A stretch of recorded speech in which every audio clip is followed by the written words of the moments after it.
নলবাৰীৰ ঘটনাক লৈ কঠোৰ হৈছে এতিয়া আৰক্ষী প্ৰশাসন ৰাজপথত নামি পৰিছে ব্লেক কমাণ্ডো বিশাল আৰক্ষী বাহিনী ৰাজপথে এতিয়া অভিযান চলিছে কেৱল মাধুৰ্য বৰ্মনৰ ঘটনাই নহয় মাধুৰ্য বৰ্মনৰ ঘটনাৰ সমান্তৰালকৈ নলবাৰীত যি ধৰণৰ অপৰাধজনিত ঘটনা হৈ থাকে বা হৈ আছে এই সকলোবোৰ এতিয়া বন্ধ হ'ব লাগিব যাৰ বাবে নলবাৰীৰ ৰাজপথত এতিয়া বিশাল আৰক্ষী বাহিনী নামি পৰিছে ব্লেক কমাণ্ডো নামি পৰিছে আৰু এফালৰ পৰা সকলো অপৰাধজনিত ঘটনা শেষ কৰি দিয়া হ'ব বুলি এইদৰে হুংকাৰ প্ৰদান কৰিছে আৰক্ষীয়ে লৈছে এই মুহূৰ্তৰ সবিশেষ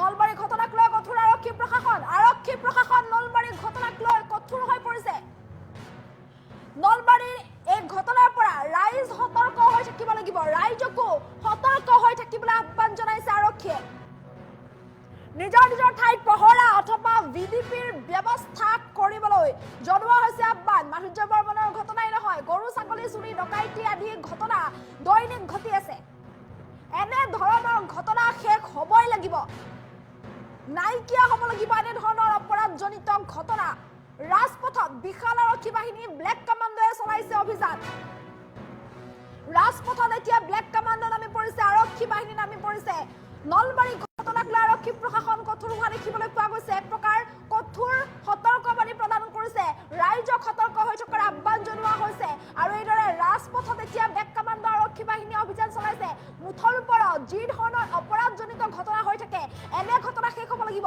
কেৱল মাধুৰ্য বৰ্মনৰ ঘটনা বুলিয়েই নহয় মাধুৰ্য বৰ্মনৰ ঘটনা সমান্তৰালকৈ যি চুৰি ডকাইতিৰ ঘটনা দৈনিক সংঘটিত হৈ থাকে এনে অপৰাধজনিত ঘটনা সম্পূৰ্ণৰূপে শেষ হ'বই লাগিব নাইকিয়া হ'বই লাগিব যাৰ বাবে এতিয়া ৰাজপথত নামি পৰিছে আৰক্ষী বিশাল আৰক্ষী বাহিনী ব্লেক কমাণ্ডৰ ৰাজপথত নামি পৰিছে আৰু এইদৰে অভিযান চলোৱা দেখিবলৈ পোৱা গৈছে মাধুৰ্য বৰ্মনৰ সৈতে সংঘটিত সেই ঘটনাৰ পাছতে ৰাজ্যজুৰি ইয়াক লৈ তীব্ৰ প্ৰতিক্ৰিয়াৰ সৃষ্টি হোৱা দেখিবলৈ পোৱা গৈছে লাভ জেহাদৰ বলি হোৱা এগৰাকী কিশোৰী যি বৰ্তমানেও চিকিৎসালয়ৰ বিচনাত জীৱন মৃত্যুৰে যুঁজি আছে এনফালে মাধুৰ্য বৰ্মন নামৰ এজন যুৱক যিজন যুৱকে অকালতে প্ৰাণ হেৰুৱাবলগীয়া হ'ল ৰজ আলী নামৰ পাষণ্ডটোৰ নৃশংসতাৰ বলি হৈ মৃত্যু খামতি ল'বলগীয়া হ'ল মাধুৰ্য বৰ্মনে ফুট গধূলিতে মাধুৰ্য বৰ্মন আৰু ভনীয়েকক যি ধৰণে আক্ৰমণ কৰিছিল সেই আক্ৰমণৰ ঘটনাত কিশোৰীগৰাকী বৰ্তমান চিকিৎসাধীন অৱস্থাত আছে আৰু মাধুৰ্য বৰ্মন নামৰ সেই যুৱকজনে অকালতে মৃত্যু খামতি ল'বলগীয়া হ'ল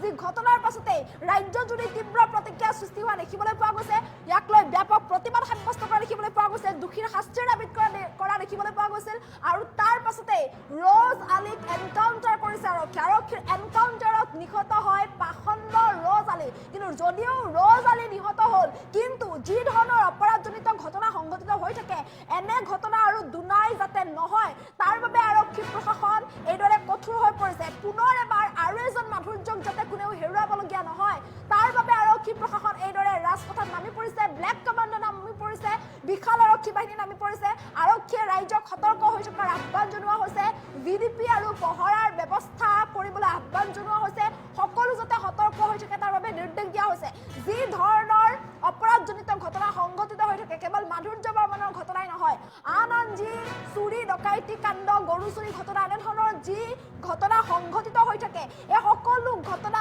শেষ হ'বই লাগিব নাইকিয়া হ'বই লাগিব এফালে মাধুৰ্য বৰ্মনৰ নষ্টৰ দে স্বগৃহ আহি উপস্থিত হোৱাৰ পাছতে কান্দোনৰ ৰূপ উঠিছে সকলোৱে চকুলো টুকিছে আত্মীয়বৰ্গ পৰিয়ালবৰ্গ গাঁওবাসী সকলো কান্দোনত ভাগি পৰিছে আৰু আনহাতে এইদৰে ৰাজপথত আৰক্ষী এক প্ৰকাৰ অভিযানত নামি পৰিছে ৰাইজক সতৰ্ক হোৱাৰ আহ্বান জনাইছে আৰক্ষী অধীক্ষক আৰু জ্যেষ্ঠ আৰক্ষী অধীক্ষক বিবেকানন্দ দাসে আৰু এনেদৰে সকলোৱে এতিয়া এইদৰে আৰক্ষী প্ৰশাসন কঠোৰ হোৱা দেখিবলৈ পোৱা গৈছে ৰাজপথত এইদৰে নামি পৰা দেখিবলৈ পোৱা গৈছে মুঠৰ ওপৰত মাধুৰ্য বৰ্মনৰ লগত যি সংঘটিত হ'ল সেই ঘটনা দুনাই যাতে আৰু কেতিয়াও সংঘটিত নহয় বা আকৌ এবাৰ আৰু এজন মাধুৰ্যক যাতে কোনেও হেৰুৱাবলগীয়া নহয় তাৰ বাবে আৰক্ষী প্ৰশাসন এইদৰে সষ্টম হৈছে আৰু হুংকাৰ প্ৰদান কৰিছে যে এনে অপৰাধজনিত ঘটনা শেষ হ'বই লাগিব এনে অপৰাধজনিত ঘটনা সম্পূৰ্ণৰূপে নাইকিয়া হ'ব লাগিব যাৰ বাবে ৰাইজকো সতৰ্ক হৈ থকাৰ আহ্বান জনোৱা হৈছে ৰাজপথত এইদৰে আৰক্ষী ব্লেক কমাণ্ডো নামি পৰা দেখিবলৈ পোৱা গৈছে নিজৰ ঠাইত পহৰা অথবা ভিডিপিৰ ব্যৱস্থা কৰিবলৈ আহ্বান জনোৱা হৈছে মাধুৰ্য বৰ্মনৰ যি ঘটনা সেই ঘটনাই সমগ্ৰ ৰাজ্য জোকাৰি গৈছে সকলোতে শোকাকুল পৰিৱেশে বিৰাজ কৰা দেখিবলৈ পোৱা গৈছে এজন যুৱকে কৰোণভাৱে এইদৰে মৃত্যু খামতি ল'বলগীয়া হ'ল ৰজ আলী নামৰ সেই পাষণ্ডটোৰ প্ৰেম ঘনীয়েক আৰু মাধুৰ্যক যি ধৰণে আক্ৰমণ কৰিছিল সেই আক্ৰমণৰ ফলত মৃত্যু খাবতি ল'বলগীয়া হ'ল মাধুৰ্য বৰ্মনে। ইফালে কিশোৰীগৰাকী বৰ্তমানে হাস্পতালত আছে। তেনে অৱস্থাত সমগ্ৰ ঘটনাক কেন্দ্ৰ কৰি ৰাজ্যজুৰি তীব্ৰ প্ৰতিক্ৰিয়াৰ সৃষ্টি হোৱা দেখিবলৈ পোৱা গৈছে। যদিও আৰক্ষীৰ এনকাউণ্টাৰত ৰ'জ আলী নিহত হৈছে, তথাপিও কিন্তু কাৰো অন্তৰখন অন্ততঃ হাত পৰা নাই। কিয়নো মাধুৰ্য বৰ্মন যিগৰাকী যুৱকক হেৰুৱালে, সেইজন যুৱক দ্বিতীয়বাৰ ঘূৰি নাহে, যাৰ বাবে এনকাউণ্টাৰৰ ঘটনাই কিন্তু অঞ্চলবাসীক বা ৰাজ্যবাসীৰ অন্তৰত হাত পেলাব পৰা নাই। সমগ্ৰ ঘটনাক কেন্দ্ৰ কৰি শোকাকুল পৰিৱেশে বিৰাজ কৰিছে। মাধুৰ্যৰ নশ্বৰতে ঘৰ আহি উপস্থিত হৈছে। স্বগৃহ আহি উপস্থিত হোৱাৰ পাছতেই আত্মীয়বৰ্গ কান্দোনত ভাগি পৰিছে।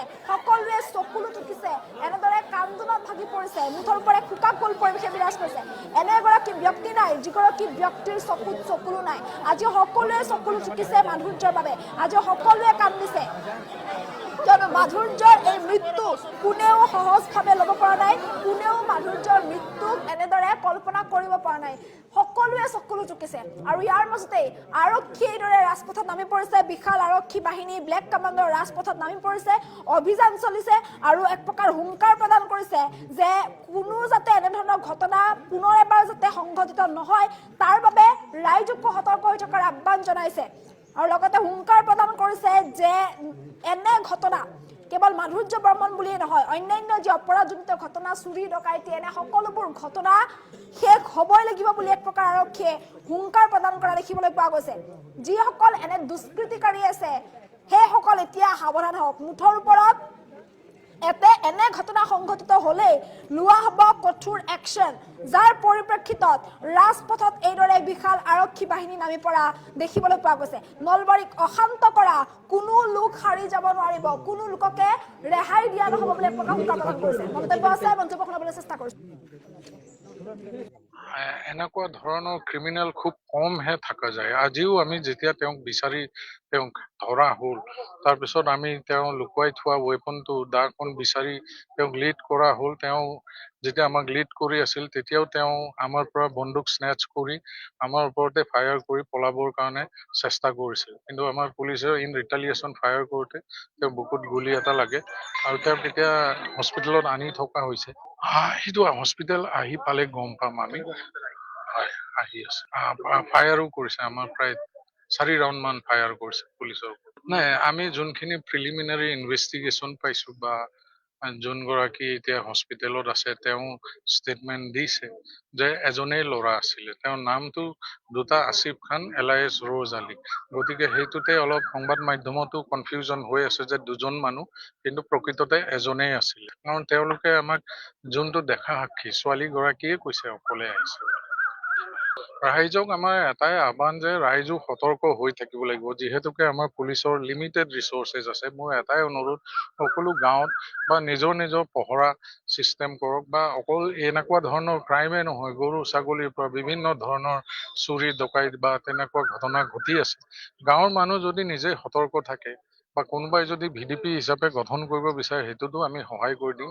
কিন্তু গাঁৱে গাঁৱে নিজৰ গাঁওখনৰ পহৰা দিলেহে মই ভাবো আমাৰ সমাজখন ভালে থাকিব বা এই ক্ৰাইমবিলাক কমিব। এনেকুৱা ধৰণৰ ক্ৰিমিনেল খুব কমহে থকা যায়। আজিও আমি যেতিয়া তেওঁক বিচাৰি তেওঁক ধৰা হ'ল, তাৰপিছত আমি তেওঁ লুকুৱাই থোৱা ৱেপনটো দাখন বিচাৰি তেওঁক লিড কৰা হ'ল। তেওঁ যেতিয়া আমাক লিড কৰি আছিল, তেতিয়াও তেওঁ আমাৰ পৰা বন্দুক স্নেচ কৰি আমাৰ ওপৰতে ফায়াৰ কৰি পলাবৰ কাৰণে চেষ্টা কৰিছিল। কিন্তু আমাৰ পুলিচে ইন ৰিটালিয়েশ্যন ফায়াৰ কৰোঁতে তেওঁ বুকুত গুলি এটা লাগে আৰু তেওঁক এতিয়া হস্পিটেলত আনি থকা হৈছে। সেইটো হস্পিটেল আহি পালে গম পাম আমি। আহি আছে, ফায়াৰো কৰিছে, আমাৰ প্ৰায় 4 ৰাউণ্ড মান ফায়াৰ কৰিছে পুলিচৰ। নাই, আমি যোনখিনি প্ৰিলিমিনাৰী ইনভেষ্টিগেশ্যন পাইছো বা যোনগৰাকী এতিয়া হস্পিটেলত আছে তেওঁ ষ্টেটমেণ্ট দিছে যে এজনেই ল'ৰা আছিলে। তেওঁৰ নামটো দুটা আসিফ খান এলায়েছ ৰ'জ আলী। গতিকে সেইটোতে অলপ সংবাদ মাধ্যমতো কনফিউজন হৈ আছে যে দুজন মানুহ, কিন্তু প্ৰকৃততে এজনেই আছিলে। কাৰণ তেওঁলোকে আমাক যোনটো দেখা সাক্ষী ছোৱালীগৰাকীয়ে কৈছে অকলে আহিছে। ৰাইজক আমাৰ এটাই আহ্বান যে ৰাইজো সতৰ্ক হৈ থাকিব লাগিব, যিহেতুকে আমাৰ পুলিচৰ লিমিটেড ৰিচৰ্চেছ আছে। মোৰ এটাই অনুৰোধ, সকলো গাঁৱত বা নিজৰ নিজৰ পহৰা চিষ্টেম কৰক, বা অকল এনেকুৱা ধৰণৰ ক্ৰাইমে নহয়, গৰু ছাগলীৰ পৰা বিভিন্ন ধৰণৰ চুৰি ডকাইত বা তেনেকুৱা ঘটনা ঘটি আছে। গাঁৱৰ মানুহ যদি নিজে সতৰ্ক থাকে বা কোনোবাই যদি ভিডিপি হিচাপে গঠন কৰিব বিচাৰে, সেইটোতো আমি সহায় কৰি দিম। কিন্তু গাঁৱে গাঁৱে নিজৰ গাঁওখনৰ পহৰা দিলেহে মই ভাবো আমাৰ সমাজখন ভালে থাকিব বা এই ক্ৰাইম বিলাক কমিব। এনেকুৱা ধৰণৰ ক্ৰিমিনেল খুব কমহে থকা যায়। আজিও আমি যেতিয়া তেওঁক বিচাৰি তেওঁক ধৰা হ'ল, তাৰপিছত আমি তেওঁ লুকুৱাই থোৱা ৱেপনটো দাখন বিচাৰি তেওঁক লিড কৰা হ'ল। তেওঁ যেতিয়া আমাক লিড কৰি আছিল, তেতিয়াও তেওঁ আমাৰ পৰা বন্দুক স্নেচ কৰি আমাৰ ওপৰতে ফায়াৰ কৰি পলাবৰ কাৰণে চেষ্টা কৰিছিল। কিন্তু আমাৰ পুলিচে ইন ৰিটালিয়েশ্যন ফায়াৰ কৰোঁতে তেওঁ বুকুত গুলি এটা লাগে আৰু তেওঁক এতিয়া হস্পিটেলত আনি থকা হৈছে। সেইটো হস্পিটেল আহি পালে গম পাম আমি। হয়, আহি আছে।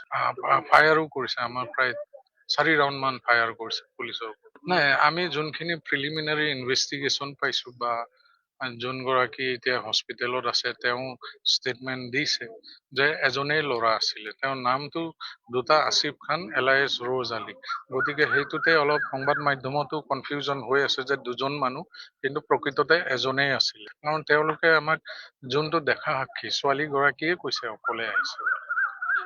ৰাইজক আমাৰ এটাই আহ্বান যে ৰাইজো সতৰ্ক হৈ থাকিব লাগিব, যিহেতুকে আমাৰ পুলিচৰ লিমিটেড ৰিচৰ্চেছ আছে। মোৰ এটাই অনুৰোধ, সকলো গাঁৱত বা নিজৰ নিজৰ পহৰা চিষ্টেম কৰক, বা অকল এনেকুৱা ধৰণৰ ক্ৰাইমে নহয়, গৰু ছাগলীৰ পৰা বিভিন্ন ধৰণৰ চুৰি ডকাইত বা তেনেকুৱা ঘটনা ঘটি আছে। গাঁৱৰ মানুহ যদি নিজে সতৰ্ক থাকে বা কোনোবাই যদি ভিডিপি হিচাপে গঠন কৰিব বিচাৰে, সেইটোতো আমি সহায় কৰি দিম। কিন্তু গাঁৱে গাঁৱে নিজৰ গাঁওখনৰ পহৰা দিলেহে মই ভাবো আমাৰ সমাজখন ভালে থাকিব বা এই ক্ৰাইম বিলাক কমিব। এনেকুৱা ধৰণৰ ক্ৰিমিনেল খুব কমহে থকা যায়। আজিও আমি যেতিয়া তেওঁক বিচাৰি তেওঁক ধৰা হ'ল, তাৰপিছত আমি তেওঁ লুকুৱাই থোৱা ৱেপনটো দাখন বিচাৰি তেওঁক লিড কৰা হ'ল। তেওঁ যেতিয়া আমাক লিড কৰি আছিল, তেতিয়াও তেওঁ আমাৰ পৰা বন্দুক স্নেচ কৰি আমাৰ ওপৰতে ফায়াৰ কৰি পলাবৰ কাৰণে চেষ্টা কৰিছিল। কিন্তু আমাৰ পুলিচে ইন ৰিটালিয়েশ্যন ফায়াৰ কৰোঁতে তেওঁ বুকুত গুলি এটা লাগে আৰু তেওঁক এতিয়া হস্পিটেলত আনি থকা হৈছে। সেইটো হস্পিটেল আহি পালে গম পাম আমি। হয়, আহি আছে। ফায়াৰো কৰিছে, আমাৰ প্ৰায় 4 ৰাউণ্ড মান ফায়াৰ কৰিছে পুলিচৰ ওপৰত। নাই, আমি যোনখিনি প্ৰিলিমিনাৰী ইনভেষ্টিগেশ্যন পাইছো বা যোনগৰাকী এতিয়া হস্পিটেল